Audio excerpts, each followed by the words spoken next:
सुप्रभात। सुप्रभात बच्चों, मुझे विश्वास है कि आप लोग कुशलपूर्वक होइएगा और प्रसन्न चित्त मुद्रा में क्लास करने के लिए तैयार होइएगा।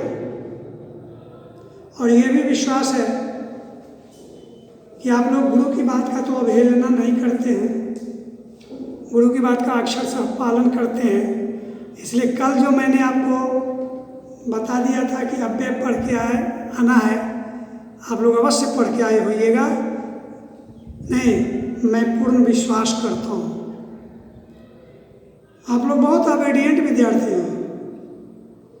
तो आज मैं अव्यय की ओर लेकर के चलता हूँ आपको। व्याकरण को भाषा जो है ना, भाषा के जो प्रकार हैं उनको 8 भाग में बांटा गया, 8 भागों में बांटा गया है भाषा के प्रकार को। अंग्रेजी में भी पढ़े होइएगा, noun, pronoun, adjective, verb, adverb, preposition, conjunction और इंटरजेक्शन। उसी को मैं हिंदी में रूपांतरित करना चाहता हूँ। तो हिंदी में इसका रूप है संज्ञा, सर्वनाम, विशेषण, क्रिया, क्रिया विशेषण, संबंध बोधक, समुच्चय बोधक,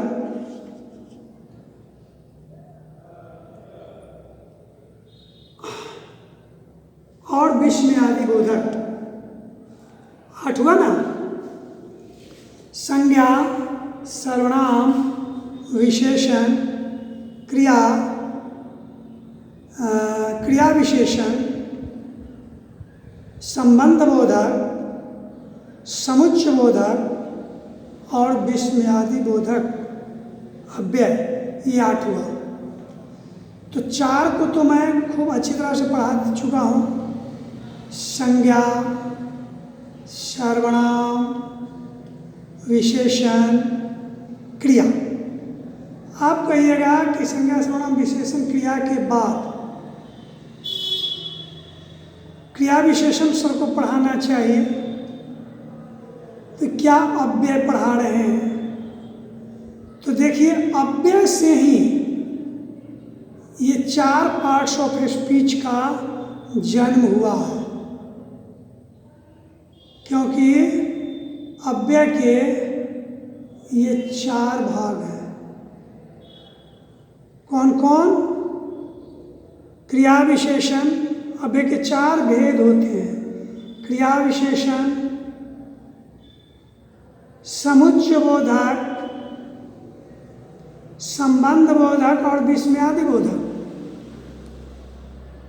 इस चारों की उत्पत्ति अव्यय से हुई, तो क्यों ना हम आपको अव्यय की भी जानकारी दे दें। अव्यय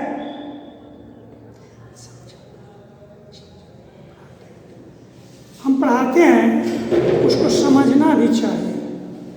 आप स्कूल में रहते हैं, कभी भी किसी वक्त बच्चों को कुछ पढ़ाने की ज़रूरत पड़ेगी, तो ये सब चीज़ समझने से नुकसान नहीं करता है।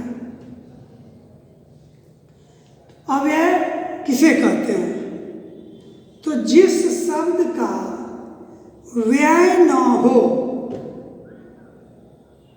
जिसका खर्च न हो।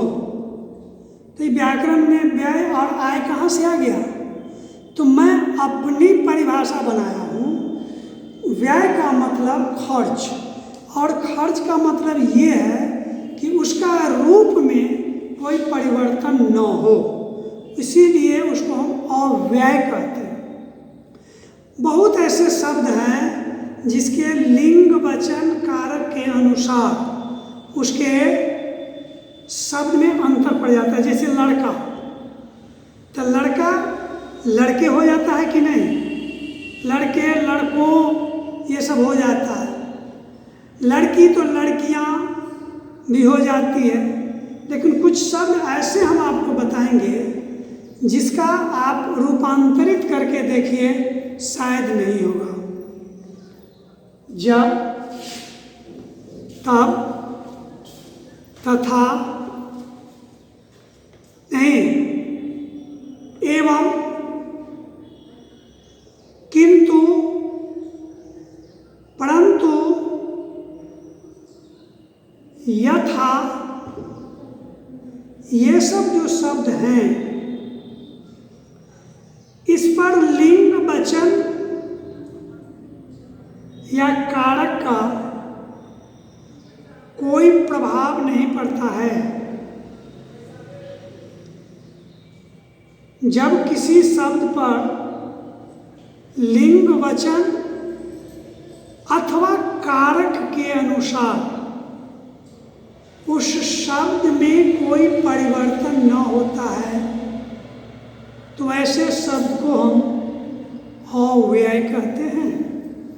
वैसे शब्द को अव्यय कहते हैं। समझ गए? जैसे में मैं आपको बतलाया, जब, तब, यहाँ, किधर, जिधर, कब, तब, जब, ये सब शब्द क्या है? अव्यय है। इसको किसी तरह से आप इस शब्द में परिवर्तन लाइए तो ला पाइएगा नहीं। जब एक शब्द है, किसी सूरत पर किसी भी वाक्य में कहीं भी लिखेंगे तो जब को जब ही हम लिखेंगे, जबो नहीं लिखेंगे, जबी नहीं लिखेंगे। इसलिए अव्यय की यह परिभाषा होती है कि जिस शब्द पर संज्ञा, ये लिंग वचन अथवा कारक के कारण उस शब्द में कोई परिवर्तन न हो, उसे हम अव्यय शब्द कहते हैं। समझ गए होइएगा बच्चों आप लोग? भली बात ही समझ गए होइएगा। अब आइए,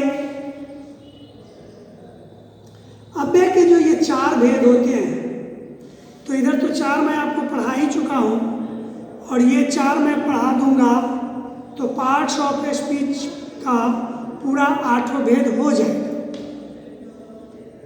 तो अव्यय के जो चार भेद हैं, पहला भेद है क्रिया विशेषण, दूसरा भेद है संबंध बोधक अव्यय, तीसरा भेद है समुच्चय बोधक अव्यय, और चौथा भेद है विस्मयादि बोधक अव्यय। तो एक एक भेद को पढ़ाने में एक एक दो दो दिन लगेंगे, लेकिन पढ़ाना जरूरी है। क्रिया विशेषण जो पहला भेद है अव्यय का, उसके संदर्भ में जब मैं आपको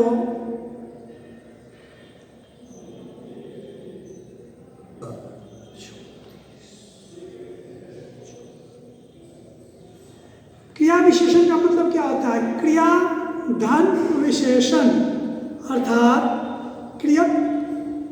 क्रिया की विशेषता बताने वाले शब्द को क्रिया विशेषण कहते हैं। राम वहाँ जा रहा है, वहाँ क्या है? अव्यय भी है। जो कौन अव्यय है? क्रिया विशेषण अव्यय है। राम वहाँ जा रहा है, वहाँ क्रिया विशेषण अव्यय है, क्योंकि यह जाना क्रिया की स्थान संबंधी विशेषता है। क्रिया की जहाँ विशेषता बतलाई जाए उसे क्रिया विशेषण कहते हैं।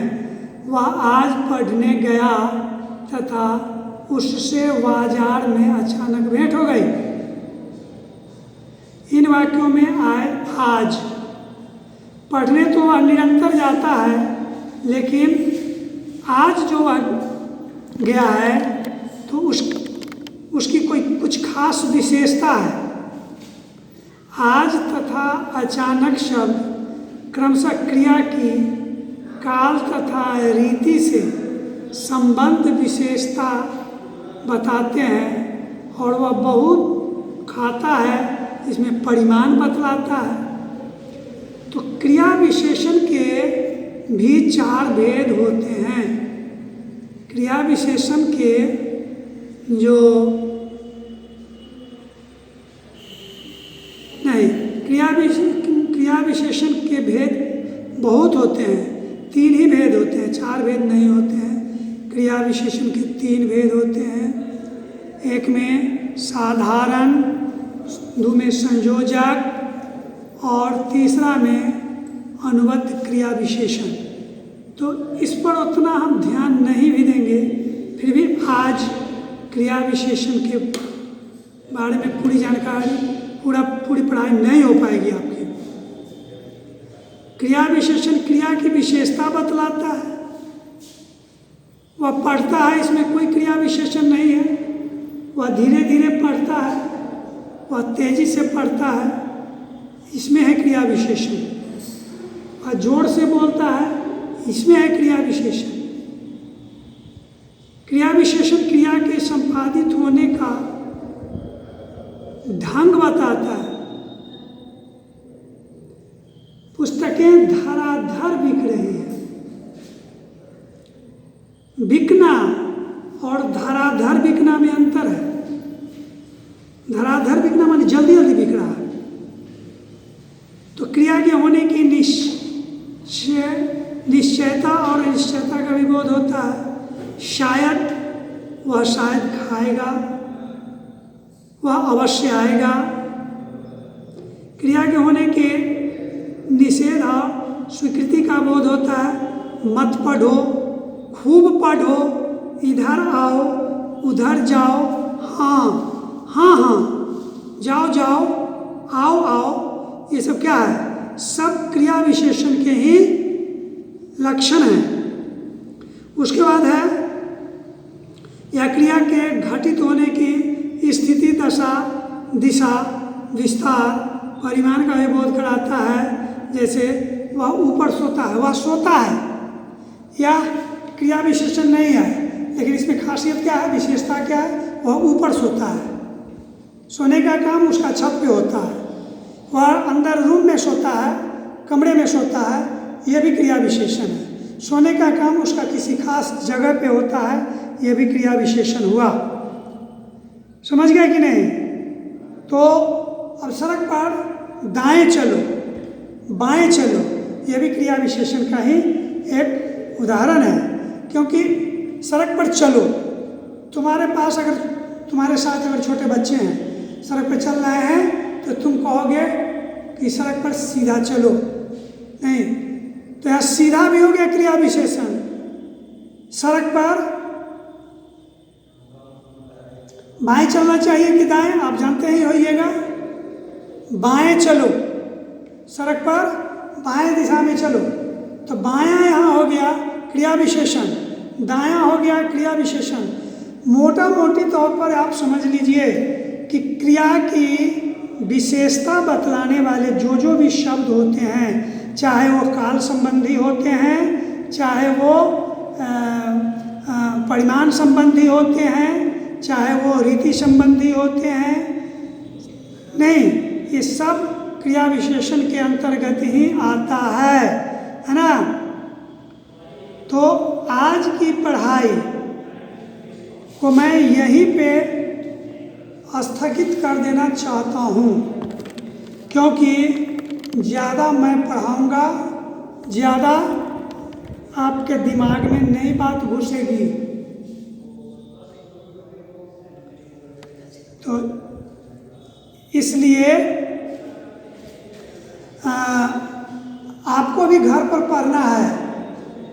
मैं जितना आपके लिए मेहनत करता हूँ, उतना आपको भी करना चाहिए। और जब दोनों आदमी एक साथ मेहनत करेंगे, तो फिर देखिए सफलता तो आपकी कदम चूमेगी। क्यों नहीं सफल होइएगा? क्यों नहीं आगे बढ़िएगा? आपके रास्ते में कोई रोड़ा नहीं अटका सकता है। इसीलिए आपको मन लगा करके पढ़ना चाहिए। और मेरी पढ़ाई में कहीं भी आप अगर नहीं समझ रहे हैं, आप या आपको दिक्कत हो रही है, तो फिर आप मैसेज भी करके हमको आप बता सकते हैं। मुझे तो विश्वास है कि मैं इस तरह आपको पढ़ा रहा हूँ, इतने सरल भाषा का प्रयोग कर रहा हूँ, इतने वाक्य खंड को खंडित करके बतला रहा हूँ, तोड़ तोड़ कर बतला रहा हूँ। आपकी वर्तमान पढ़ाई के लिए मैं भूत में जाता हूँ और भूत की जानकारी आपको देता हूँ, तो उसके बाद भी अगर आपको समझ में नहीं आती होगी तो ये तो बड़ा निंदनीय बात है। तो आज की पढ़ाई को मैं यहीं स्थगित कर देना चाहता हूँ। आपको बहुत सारा ढेर सारा धन्यवाद।